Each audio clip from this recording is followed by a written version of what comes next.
O meu relato é sobre a dedicação e a devoção da minha avó pela Semana Santa. O que eu irei relatar foi no tempo em que eu morava próximo da minha avó, há 50 anos atrás, e que eu tinha 11 anos de idade. Depois disso, nos mudamos de cidade e ficou muito mais distante para participar da Semana Santa com ela. Mas ela continuou com a tradição até a sua morte, que foi com 99 anos de idade. E ainda era uma idosa lúcida e ativa. Morreu como ela sempre havia pedido para Deus, de uma forma rápida, sem ficar sofrendo em uma cama com qualquer tipo de doença. Na minha infância, a água era toda armazenada em grandes potes de barro, que depois de alguns anos foram substituídos por filtros. Nesse dia, ela preparou um frango, colocou para cozinhar e foi lavar um dos 3 filtros, que ela gostava de manter limpos. E antes que finalizasse, ela teve uma parada cardíaca. Mas era assim que ela gostava de viver, ativa, trabalhando. E antes de relembrar essa história que nos deixa saudades, vou descrever um pouco sobre a casa da fazenda da minha avó, quando eu tinha 11 anos de idade, e que foi o cenário onde ela compartilhou com seus filhos, netos, bisnetos, genros e noras a sua devoção e respeito pela Semana Santa. A casa da fazenda era uma casa grande com 8 quartos, 2 salas bem grandes, uma de estar e outra de jantar, a cozinha, despensa e um banheiro. As janelas eram pintadas de verde. A casa branca, mas já um pouco amarelada e desbotada por conta do tempo. O piso era de uma cerâmica que eu acredito não existir mais. O curral ficava do lado direito e a casa de farinha do lado esquerdo. Ao redor de toda a casa tinha uma cerca não muito alta, feita de madeira de braúna, que é uma madeira escura, para manter os bichos longe da casa.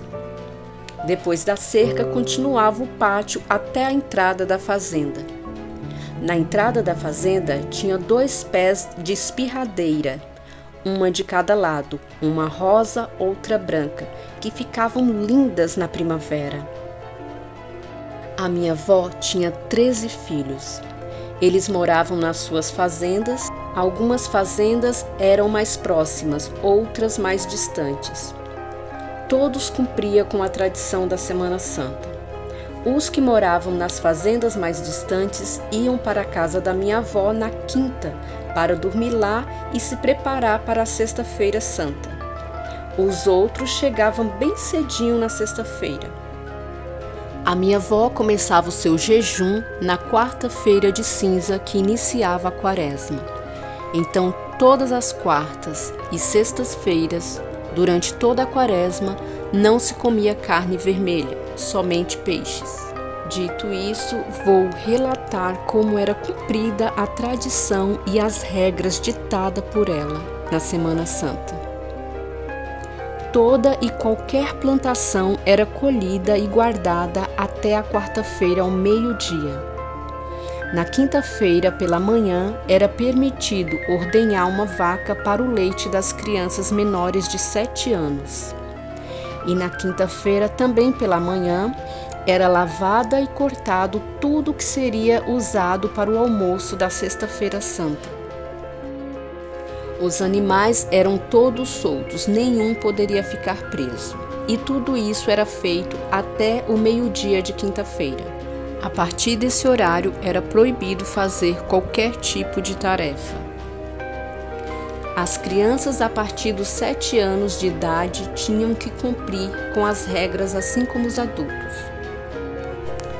Todos os filhos, netos, genros, noras, sem exceção, não podiam quebrar as regras. Na Sexta-feira Santa, não podia pentear o cabelo, tomar banho, correr, brincar, gritar, assoviar, brigar, falar palavrões, andar a cavalo, andar de carro, cantar, exceto as rezas da sexta-feira, que eram todas feitas cantadas. Nas tarefas domésticas, somente as louças eram lavadas depois do almoço, porque seriam usadas para o jantar, e tudo que sobrava nos pratos, travessas, panelas, nenhum bicho poderia comer. Eram juntados e jogados no rio, na água corrente para os peixes. Era permitido somente a troca de roupa assim que acordasse, o que era muito cedo, antes do sol nascer, e com essa mesma roupa a gente iria para a missa e sem pentear o cabelo. Só passava a mão e dava uma ajeitadinha no cabelo.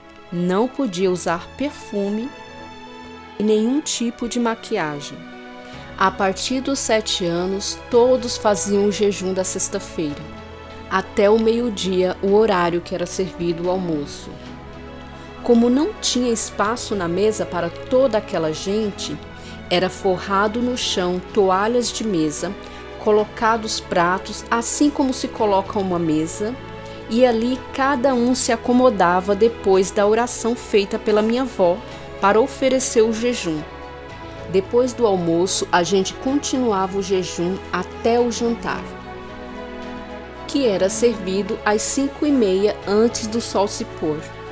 A minha avó fazia a oração novamente, entregando o jejum.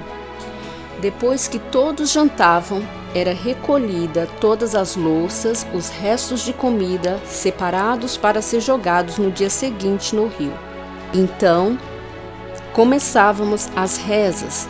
Todas eram feitas cantadas e todas muito longas.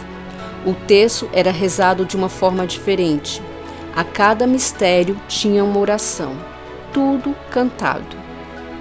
Era rezado o terço do ofício, o ofício das almas, o divino Jesus, e assim seguia a noite adentro.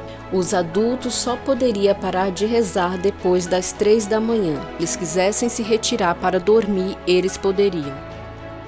Porque às 3 da manhã, todos se ajoelhavam e diziam: "Se alegra Nossa Senhora, porque o seu filho ressuscitou pelo amor de nosso Senhor." Eram repetido isso e depois continuava as outras rezas. Mas, a partir desse momento, quem quisesse se retirar, como eu havia dito, poderia se retirar. Mas dificilmente um saía. Todos a acompanhavam até o amanhecer do dia, com as orações e as rezas. No sábado de Aleluia, toda a água que tinha sobrado nos potes eram jogadas no rio e eles eram enchidos novamente com água nova. Essa tradição se manteve por muitos anos, mas aos poucos os filhos e netos foram se mudando, se afastando, indo para outros estados, e com isso deixaram de seguir todas aquelas regras e tradição ao pé da letra. Mas até hoje a maioria respeita a Sexta-feira Santa, fazem o jejum e tem o tradicional almoço onde reunimos toda a família. E apesar de todas as regras que eu não entendia muito bem quando criança, eu adorava. Era um momento em que todos se encontravam e se reuniam. E hoje eu sei como era bonita a dedicação, a devoção e o respeito que ela tinha pela Semana Santa.